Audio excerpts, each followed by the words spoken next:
दोस्तों नमस्कार, मैं सत्यम कुशवाहा, अध्यक्ष उत्तर प्रदेश आयुष छात्र संगठन। देखिए, जो ये आयुष छात्र संगठन एसीएस का हम लोगों का ग्रुप बन रहा है, इसमें देश भर के सभी छात्र जितने भी आयुष में कोर्स आते हैं, आयुष विभाग में जितने भी कोर्स आते हैं, सभी छात्र इस ग्रुप में जुड़ रहे हैं। आप लोगों का कार्य है कि ज़्यादा से ज़्यादा लोगों को, जितने भी आयुष छात्र हैं, इन सभी को इस ग्रुप में जोड़िए, ताकि इस ग्रुप का जो मुख्य उद्देश्य है, देखिए क्या है। ये हमारे संगठन का उद्देश्य है कि अपनी बात लीगल तरीके से सरकार तक पहुंचाना। अगर हमारे साथ कोई भी चीज़ गलत हो रही है या हमारे हित में नहीं है, तो उसको हम सरकार तक बड़े ही लीगल तरीके से पहुंचा सकें।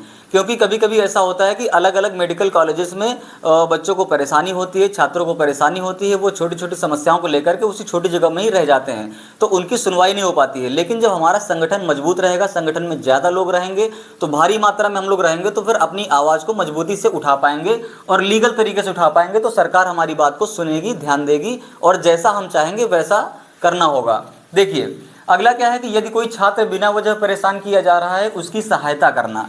कभी कभी ऐसा होता है कि मेडिकल कॉलेजेस में ऐसा हो जाता है कि छात्र जो रहते हैं, छोटी मोटी परेशानियों का सामना करना पड़ जाता है उनको। कभी एग्जाम में ना बैठने देना, या बहुत सारी परेशानियां, अटेंडेंस शॉर्ट हो जाना, कुछ ऐसी समस्या रहती हैं कि जो वहाँ पर हम लोगों की सुनवाई नहीं होती है। हम लोग बार बार एप्लीकेशन लेके जाते हैं, चक्कर काटते हैं, तो वो सब ना करना पड़े। अगर किसी भी आयुष छात्र को कोई परेशानी होती है देश भर में कहीं भी, क्योंकि जितने भी देश में राज्य हैं, हर राज्यों में 5-5 पदाधिकारी हैं, वो नियुक्त किए गए हैं, उन तक बात पहुंचाएं, फिर वो बात आगे प्रोसीड करेंगे। एक लीगल तरीके से हम लोग इस मुद्दे को उठाया करेंगे, ताकि हमारी बातों का आगे तक सरकार तक पहुंचाया जा सके, उनकी सुनवाई हो सके।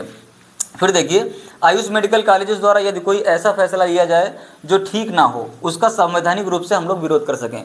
तो अगर हम लोग ज़्यादा मात्रा में रहेंगे, भारी मात्रा में रहेंगे, हमारा संगठन मजबूत रहेगा, तो अगर कोई भी ऐसा फैसला सरकार द्वारा आता है जो हमारे हित में नहीं है, तो उसमें हम लोग अपनी आवाज़ मजबूती के साथ में तरीके से उठा सकते हैं, जिसमें हम लोगों की सुनवाई होगी और हम लोगों के हिसाब से फैसला लिया जाएगा।